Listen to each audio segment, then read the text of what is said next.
ಕಡಬ ಪ್ರಾಥಮಿಕ ಕೃಷಿ ಪತ್ತಿನ ಸಂಘವು ಪ್ರಸಕ್ತ ಸಾಲಿನಲ್ಲಿ ಒಟ್ಟು 882.39 ಕೋಟಿ ರೂಪಾಯಿ ವ್ಯವಹಾರವನ್ನು ನಡೆಸಿ 3.29 ಕೋಟಿ ರೂಪಾಯಿ ಲಾಭ ಗಳಿಸಿದ್ದು, ಸದಸ್ಯರಿಗೆ ಶೇಕಡಾ 15 ಲಾಭಾಂಶ ನೀಡಲು ನಿರ್ಧರಿಸಲಾಗಿದೆ ಎಂದು ಸಂಘದ ಅಧ್ಯಕ್ಷ ರಮೇಶ್ ಕಲ್ಪುರೆ ಹೇಳಿದರು. ಅವರು ಸಂಘದ ಕಚೇರಿಯಲ್ಲಿ ಸುದ್ದಿಗೋಷ್ಠಿ ನಡೆಸಿ ಸಾಧನೆಗಳನ್ನು ವಿವರಿಸಿದರು. ಕಡಬ ಕೇಂದ್ರೀಕೃತವಾಗಿರುವ ಸಂಘವು 8 ಗ್ರಾಮಗಳ ವ್ಯಾಪ್ತಿಯ 6,931 ಸದಸ್ಯರನ್ನು ಹೊಂದಿದೆ. ವರ್ಷಾಂತ್ಯದಲ್ಲಿ 964.83 ಲಕ್ಷ ರೂಪಾಯಿ ಪಾಲು ಬಂಡವಾಳವಿದೆ. ವರದಿ ವರ್ಷದಲ್ಲಿ ಆರಂಭದಲ್ಲಿ ಸಂಘದಲ್ಲಿ 4,132.83 ಲಕ್ಷ ಠೇವಣಿ ಇದ್ದು 23,883.77 ಲಕ್ಷ ರೂಪಾಯಿ ಜಮೆ ಬಂದಿರುತ್ತದೆ. 23,574.95 ಲಕ್ಷ ಮರುಪಾವತಿಸಿದ್ದು, ವರ್ಷಾಂತ್ಯಕ್ಕೆ 4,441.65 ಲಕ್ಷ ಠೇವಣಿ ಹೊಂದಿರುತ್ತದೆ. ಕಳೆದ ಸಾಲಿಗಿಂತ 308.82 ಲಕ್ಷ ಹೆಚ್ಚಿನ ಠೇವಣಿ ಸಂಗ್ರಹವಾಗಿದೆ. ಸದಸ್ಯರಿಗೆ 14,331.75 ಲಕ್ಷ ಸಾಲ ವಿತರಿಸಿದ್ದು 93.74% ವಸೂಲಾತಿಯಾಗಿದೆ. ಆಡಿಟ್ ವರದಿಯಲ್ಲಿ ಸಂಘ ಎ ಶ್ರೇಣಿಯಲ್ಲಿದ್ದು, ಸರ್ಕಾರದಿಂದಲೂ 7,35,15,484 ರೂಪಾಯಿ ಬರಲು ಬಾಕಿ ಇದೆ. ರೈತರು ತಾವು ಹೊಂದಿದ ಬೆಳೆಗಳಿಗೆ 3,363 ಹವಾಮಾನ ಆಧಾರಿತ ಬೆಳೆ ವಿಮೆ ಪಾಲಿಸಿ ಮಾಡಲಾಗಿದೆ. ರೈತರಿಗೆ ಕಾಳುಮೆಣಸು ಬಿಡಿಸುವ ಯಂತ್ರ, ಅಡಿಕೆ ಹಾಳೆ ಹುಡಿ ಮಾಡುವ ಯಂತ್ರ, ಕಾರ್ಬನ್ ಫೈಬರ್ ದೋಟಿ, ಶವದಹನ ಪೆಟ್ಟಿಗೆಗಳನ್ನು ಕನಿಷ್ಠ ಬಾಡಿಗೆಗೆ ನೀಡಲಾಗುತ್ತಿದೆ.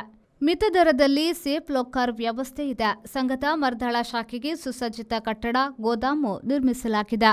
ಕೊಣಾಜಿಯಲ್ಲಿ ಸಂಘಕ್ಕೆ ಸ್ವಂತ ಜಮೀನು ಇದ್ದು ಸುಸಜ್ಜಿತ ಕಟ್ಟಡ ನಿರ್ಮಿಸಲು ಯೋಜನೆ ಹಾಕಿಕೊಳ್ಳಲಾಗಿದೆ. ಮುನ್ಸಿಪಾಲ್ತಿಲ ಶಾಖೆಯಲ್ಲಿ ಕೂಡ ವ್ಯವಸ್ಥಿತ ಕಟ್ಟಡ ಇದ್ದು ಇಲ್ಲಿ ಗೋದಾಮು ನಿರ್ಮಾಣ ಮಾಡಲು ನಿರ್ಧರಿಸಲಾಗಿದೆ ಎಂದು ಮಾಹಿತಿ ನೀಡಿದರು. ಮಹಾಸಭೆಯನ್ನು 4/9/2020 ಗುರುವಾರದಂದು ಅನುಗ್ರಹ ಸಭಾಭವನದಲ್ಲಿ ವ್ಯವಸ್ಥೆ ಮಾಡಲಾಗಿದೆ.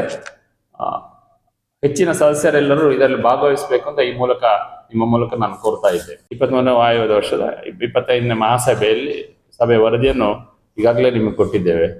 ನಮ್ಮ ಸೊಸೈಟಿಯು ದಕ್ಷಿಣ ಕನ್ನಡದಲ್ಲಿ ದೊಡ್ಡ ವ್ಯವಹಾರ ಹೊಂದಿರುವಂತಹ ಸೊಸೈಟಿ.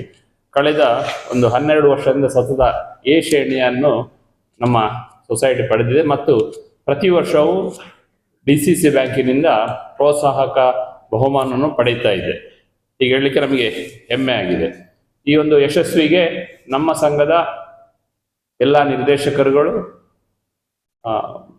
ಸಿಬ್ಬಂದಿ ವರ್ಗ, CEO, ಅದರ ಜೊತೆಗೆ ನಮಗೆ ನಿರಂತರ ಪ್ರೋತ್ಸಾಹ ಕೊಡ್ತಿರುವಂತಹ DCC ಬ್ಯಾಂಕಿನ ನಿರ್ದೇಶಕದ ಶ್ರೀ ಶಶಿಕುಮಾರ್ ಬಾಲ್ಯೋಟ್ಟು ಮತ್ತು DCC ಬ್ಯಾಂಕ್ನ ಅಧ್ಯಕ್ಷರಾದ ಶ್ರೀ ಡಾಕ್ಟರ್ ರಾಜೇಂದ್ರ ಕುಮಾರ್ ಅವರಿಗೆ ನಾವು ಆಭಾರಿಯಾಗಿದ್ದೇವೆ.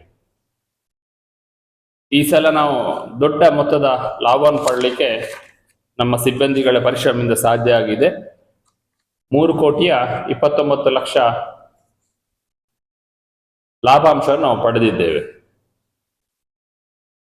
ಸುಮಾರು 10,05 ಲಕ್ಷ ಪಾಲು ಬಂಡವಾಳವನ್ನು ನಮ್ಮ ಸಂಸ್ಥೆ ಪಡೆದಿದೆ. 6,931 ಸದಸ್ಯರನ್ನು ನಮ್ಮ ಸಂಸ್ಥೆ ಹೊಂದಿದೆ. ಈ ಸಲ ಸಾಧಾರಣ ಕಳೆದ ವರ್ಷಕ್ಕಿಂತ 308 ಲಕ್ಷ ಅಂದರೆ 3 ಕೋಟಿ ಜಾಸ್ತಿ ಡೆಪಾಸಿಟ್ ನಾವು ಸಂಗ್ರಹಿಸಲು ಸಾಧ್ಯವಾಗಿ 44,41 ಲಕ್ಷ ಡೆಪಾಸಿಟ್ ನಾವು ಸಂಗ್ರಹಿಸಿದೆ ಹೇಳಲಿಕ್ಕೆ ಹೆಮ್ಮೆ ಅನಿಸ್ತಿದೆ. ಈ ಸಂದರ್ಭ ಸುದ್ದಿಗೋಷ್ಠಿಯಲ್ಲಿ ಸಂಘದ ಉಪಾಧ್ಯಕ್ಷ AP ಗಿರೀಶ್, ನಿರ್ದೇಶಕ ರಘುಚಂದ್ರ ಗೌಡ ಕೊಣಾಚೆ, ಮುಖ್ಯ ಕಾರ್ಯನಿರ್ವಹಣಾಧಿಕಾರಿ ಬಾಲಕೃಷ್ಣ ಚಿ ಉಪಸ್ಥಿತರಿದ್ದರು. ದಿವಾಕರ್ ಎಂ, ವಿ4 ನ್ಯೂಸ್, ಕಡಪ.